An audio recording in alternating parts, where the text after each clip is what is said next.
Welcome back to Moto Jimbo's Filthy Garage. Boy, we're on a roll here lately with reviews. Today we're reviewing the 2002 Harley Roadster, which is just a variant of the Sportster, but it is a Roadster. So, I've been debating on doing this review for a very long time. It's just something I've struggled with, trying to figure out what to say. So let's just jump in. First thing a lot of people want to know, there's a stigma behind Harleys that they are not reliable bikes, that they're junk, they're crap. I'm here to tell you I believed that for a long time, but as far as the Sportster goes, it is a reliable bike. It has never failed me. Well, it has. I have to take that back. But it was because of a clogged carburetor. It wasn't because of some mechanical failure of the bike. It was because shitty gas stayed in it too long and it clogged up a jet. So, yeah, in no other way at all has this bike ever let me down other than a clogged jet of the carburetor. And speaking of that, servicing this bike is very easy. When I had to clean the carburetor, you take off this air cover, take off the air filter, and then you have a single carburetor. You don't even have to take it off the bike to clean the jets. I just took the bowl off, took the jets out, cleaned them, put them back in, slid the carburetor back into place, and I was good to go. So, it doesn't get easier than that. Oil changes are really easy. There's a hose under the bike. You take that hose off, drain the oil out of it, and you can pop this off, which is your oil tank, and drain it out. Put that back on. Your filter is right here, so it's easy to get to.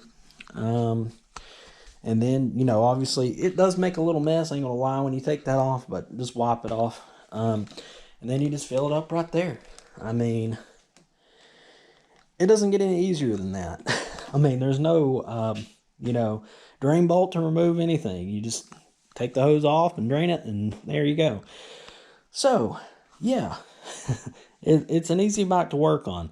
And that's what I love about the Sportster, especially this year. It's a bare bones motorcycle. Now, some people would hate on Harley for that, but this is some old technology on this bike. Like, if you even want to call it that, it's just a motorcycle. It has an engine, it has wheels, it has brakes. There's none of this fancy computerized bullshit on this bike. So, I mean, anybody can work on this bike. So, that is a definite plus. As far as features go, we have dual disc on the front, and you got a single on the back, obviously. It stops the bike. But as far as braking power, could be my only complaint about this bike. It takes a minute to stop it. And I guess that's just the weight of the bike. It just seems like it could stop a lot faster and harder than it does. I'll put new pads on it soon, and maybe that'll help. But if I had to say anything bad about it, it's braking power. So, as far as looks,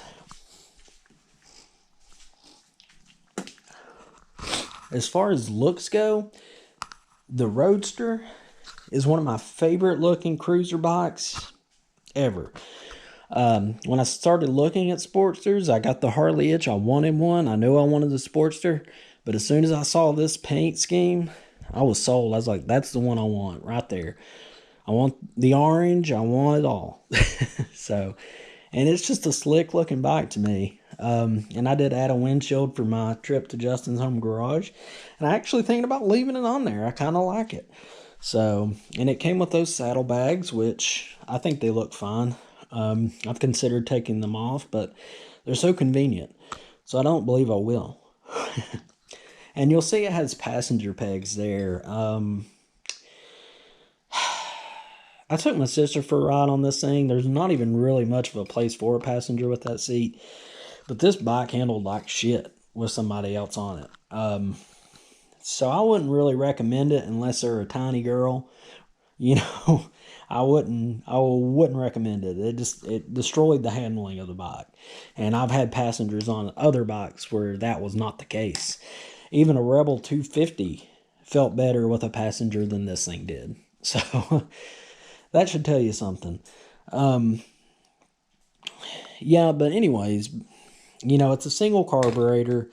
Like I said before, simple to work on. So, and as far as the tack goes, all your instruments, you got the analog speed here. You don't have a tack. You got your mileage down here, and here's all your indication lights, oil, turn signals, headlamps, all that good stuff. And a big thing to realize if you're going to Harley from a Japanese bike is the control setup.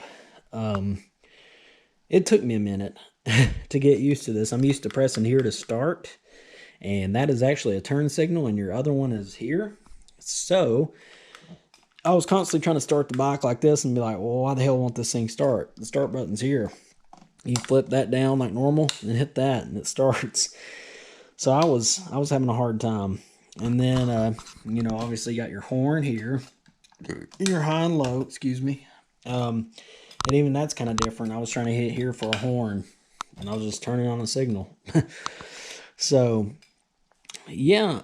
And another big thing to think about when getting into Sportsters, like, I like a Sportster, but I want something a little different, The thing about a Sportster is you can do so many things to it. There's so many aftermarket parts. You can turn this thing into anything.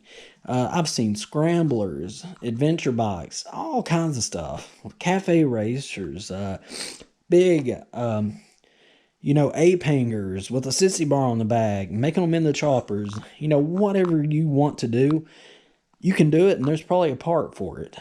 But there is a stigma behind Sportsters that they're girls' bikes. Last time I checked, I'm not a girl.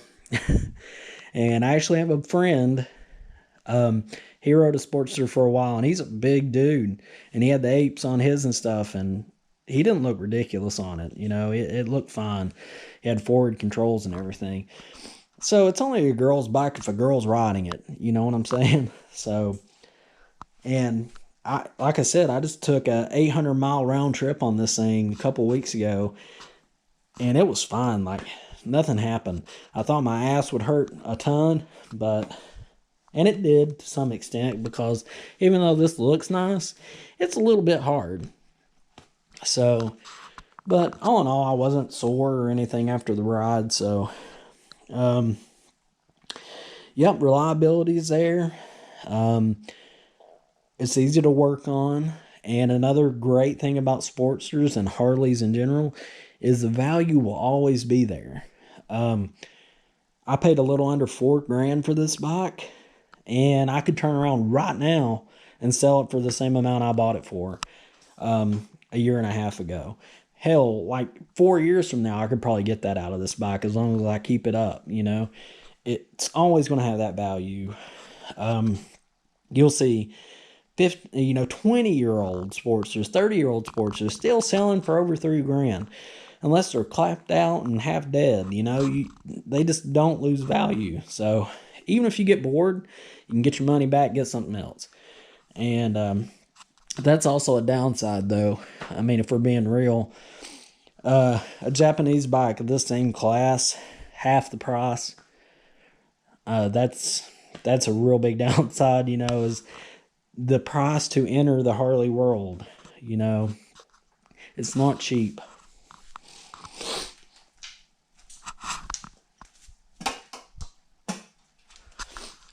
So that's something to consider,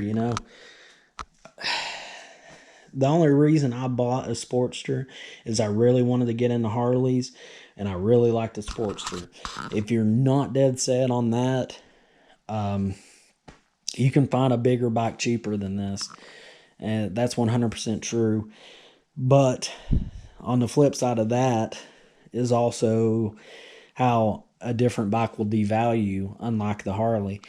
You get some 20-year-old, Japanese cruiser for $1,500. 5-10 years from now, it's going to be worth half what you paid for it now. It's just not. It's not going to hold it unless it's some classic Japanese bike, like a CB or something, which is a standard. But they're just not going to hold that value like these will. and that's a definite downside. But I've had this thing for a year and a half. I've put a lot of miles on it. It's been reliable. It's been fun. It's got me into the world of Harley. I've met a lot of cool people, talked to a lot of cool people. And I can say, honestly, no other bike's done that for me. I've owned numerous bikes, and most of the time nobody pays attention to you. But when you're on one of these, you know, you're going to talk to other Harley guys. You're going to talk to just other bikers in general. And I don't know why that's different, but it is. You always get the hate, which honestly, I've not experienced very much of it about being on a Sportster. There's always going to be the guy saying you're riding a girl's bike or something like that. The most I've ever seen happen to me is some guy going by kind of laughing, I guess, because I'm on a Sportster. And that's been like maybe 2 people in the year and a half I've owned it. So everybody else has been really cool. They know what it is. They're like, oh, that's a Roadster. You know, they want to talk to you about it. So just to, I guess, make this video simpler, if you want to skip to this part, I will put a little link. Let's just do a basic 5-point go over. 1, it's reliable. 2, it's easy to work on. 3, it keeps its value. 4, gives you plenty of people in a community to get into. You know, that's a big one. 5, you can always upgrade this thing. You can turn it into a 1200. You can make it into what you want. You get bored with this, make it into something else. That's the 5 big points. So I hope you enjoyed the video. I get real passionate about this bike because I love it. I had to even go as far to say it's my favorite bike that I've ever owned. So, yep, there you go, guys. Hope you found this informative. Sorry for the mess. You can see my box of trash back there with oil on the side of it. But I hope you like this. I hope it helped you make a decision about whether you want to get into Sportsters or Harleys. And maybe it dispelled some myths about Harley, about them not being reliable and all that. So, anyways, guys, if you haven't subscribed, I'd really appreciate it if you would. I've been trying real hard to make more videos here lately. And I've been working at this channel for a while. I get a lot of views. I just don't get a lot of subs. So if you're watching this, or if you watch my channel a lot, I'd really appreciate it if you just subscribe. Thank you. Have a good day.